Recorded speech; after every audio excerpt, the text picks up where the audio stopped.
네, 안녕하세요. 보성갑의상 TV입니다. 자, 오늘도 저희 카페에서 질문 하나를 골라가지고 답변을 드릴 수 있는 시간을 한번 가져보겠습니다. 골절 카페고요. 질문 하나를 미리 선정을 해봤습니다. 요롱님께서 질문을 주셨는데, 원래 휴일인데 급하게 이제 처리해드릴 일이 있어가지고 사무실에 가셨다가 이제 퇴근길에 택시 타고 집으로 가던 상황이었습니다. 그래서 상대방 신호위반 사고로 인해가지고 골반이 여러 군데 골절되고 그 중에 한 곳을 수술하고 나머지 침상안전으로 뼈가 붙게 기다리고 있는 상황이시고요. 그 외에 발목 골절도 있습니다. 회사에서는 당연히 산재 처리해주겠다 하는데 본인이 선임한 손해사정사한테 물어보니까 저 같은 경우에는 자동차 보험으로 처리하는 게 낫다고 해서 산재하려다가 안 했습니다. 그러다 보니 제가 일을 최소 6개월 쉬게 될 것 같은데 소득이 없으니 너무 스트레스입니다.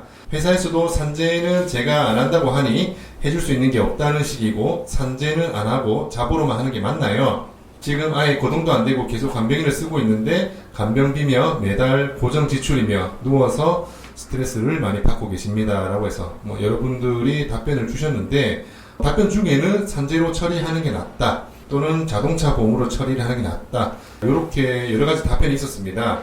그래서 저희가 한번 답변을 한번 드려볼 텐데요. 자, 우선적으로 골반을 다치셨는데 골반에서 장애가 남으려면은 산재 장애에서 12급 파랑을 보시면 쇄골, 흉골, 늑골, 견갑골, 골반뼈에 뚜렷한 변형이 남은 사람이 장애 12급에 해당이 됩니다. 자, 근데 골반뼈에 뚜렷한 변형이 남으려면 실제로 이제 나체 상태에서 육안으로 보더라도 골반에 약간 뒤틀려 있다는 게 확인이 되어야 됩니다. 그래서 아마 12급 장애는 좀 어려울 것 같고요. 산재 장애에서 받는다 하면은 아마 14급 10번에 보면은 신체 일부에 신경수상이 남은 자 보통 통증이 조금 심하시면 14급 장애는 줍니다. 그래서 일단 이렇게 14급에 해당이 될 것 같고요. 그 외에 다른 정보가 없다 보니까 임의로 제가 한번 산정을 해봤습니다. 자, 이렇게 한번 준비를 해봤고요. 산재 보험하고 자동차 보험으로 처리를 했을 때 이 차이에 대해서 자, 정보가 없다 보니까 입원 기간은 제가 90일로 임의로 잡았고요. 그리고 통원 기간 3개월 정도 해서 90일 잡았고 이거 수정할게요. 간병은 1개월. 소득은 월 300, 과실은 0%, 골반골 골절로 수술을 시행했고 장애는 12급보다는 14급으로 예상이 됩니다. 그리고 이제 골반의 다발성 골절이고 수술까지 시행하신 상태라서 크게 문제가 없으면 맥브라이드 장애 11% 연구장애 예상이 되는데 본인의 골절 정도라든지 이 형태에 따라서 조금 달라질 수는 있습니다. 그래서 임의로 저희가 연구장애 잡아봤고요. 나이는 45세, 앞으로 가동연한 20년 정도 해서 한번 산정을 해봤습니다. 자, 먼저 산재만 처리를 했을 경우에 휴업급여 월급이 300만원이면 보통 이제 하루에 평균 임금이 10만원 정도 됩니다.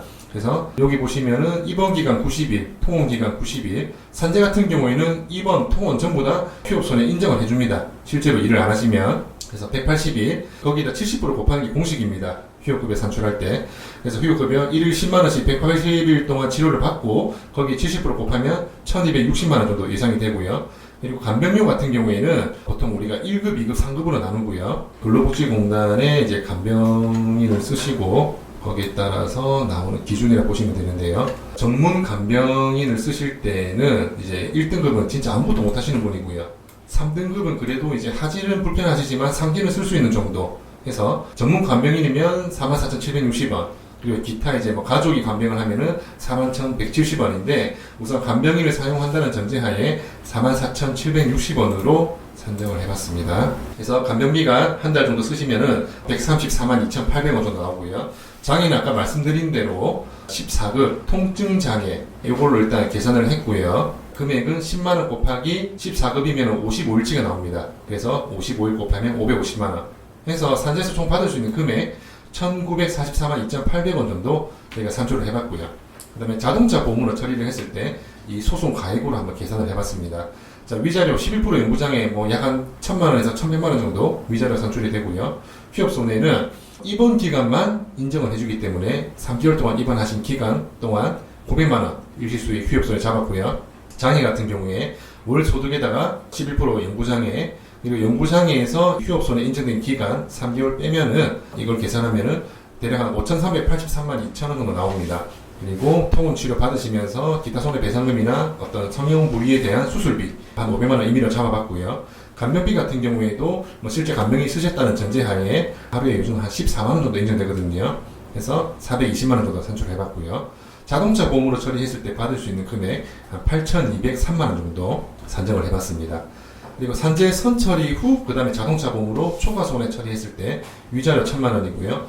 휴업 손해는 산재가 더 큽니다. 왜냐하면 산재는 통원 기간까지 휴업 손해 인정을 대부분 해주기 때문에 산재 같은 경우에는 지금 휴업 금액가 1,260만 원이고 자동차 보험 처리했을 때는 900만 원이기 때문에 산재가 더 큽니다. 그래서 이게 초과가 되면은 아예 상기할 것 자체가 없어져야, 그래서 미달되물 없음. 그리고 일시수익에 아까 5,383만 2천 원 나왔는데 장애 14급 받았을 때 550만 원, 공제하면은 4,833만 2천 원 정도 되고요. 그리고 간병비, 자동차 보험에서 420만 원 실제로 간병인을 썼을 때 예상되는 금액에서 산재 간병료, 산재에서 받으신 거 한 달치 134만 2,800원 공제를 하고요. 그 다음에 향후 치료비, 기타 손해배상금 500만 원 넣었을 때 총 6,619만 1,999원이 이제 산재에서 받고 나머지 자동차 보험 초과 손해액으로 예상되는 금액입니다. 여기다가 이제 산재에서 받은 거 1,944만 2,800원 더 하면은 실제로 내가 지급받는 금액은 자동차 보험으로 처리한 거하고 산재 처리하고 난 다음에 자동차 보험 처리했을 때 약 한 360만 원 정도가 조금 더 많을 수 있습니다. 결론적으로는 우리가 산재를 먼저 처리한다고 해서 무조건 손해는 아니에요. 근데 이분 같은 경우에는 조금 특수한 경우입니다.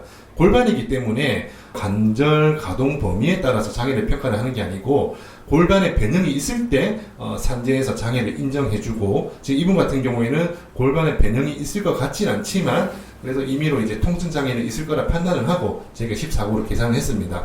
그래서 장애가 어느 정도 확실하다 하면은 산재 처리하고 난 다음에 자동차 보험으로 처리를 하시면은 단돈 얼마나 더 이득이고요.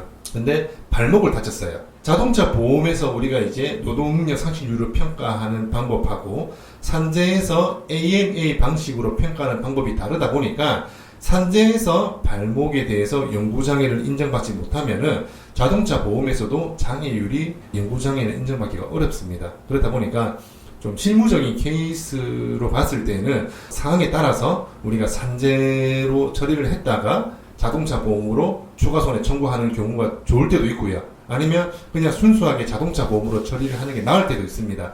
영구 장애가 예상될수록, 그리고 과실이 없을수록 산재 처리한 다음에 초과 손해액 자동차 보험으로 처리하시는 게 조금 더 이득일 수 있다고 판단이 되고요. 그리고 연금이 예상되시는 분들, 특히 산재에서 이제 연금이 해당되시려면 7급 밑으로 나와야 되는데 그런 분들은 무조건 산재 처리 먼저 하시고 그 다음에 자동차 보험으로 처리를 하시는 게 낫습니다. 그래서 명확한 답은 없어요. 케이스 바이 케이스다 보니까 지금 이 질문자분의 어떤 내용을 근거로 해서 저희가 예상 시뮬레이션을 했을 때에는 이렇게 산출이 된다는 거 참고만 하시면 될 것 같습니다. 오늘 방송 여기까지고 다음에 또 다른 주제로 찾아뵙겠습니다. 감사합니다.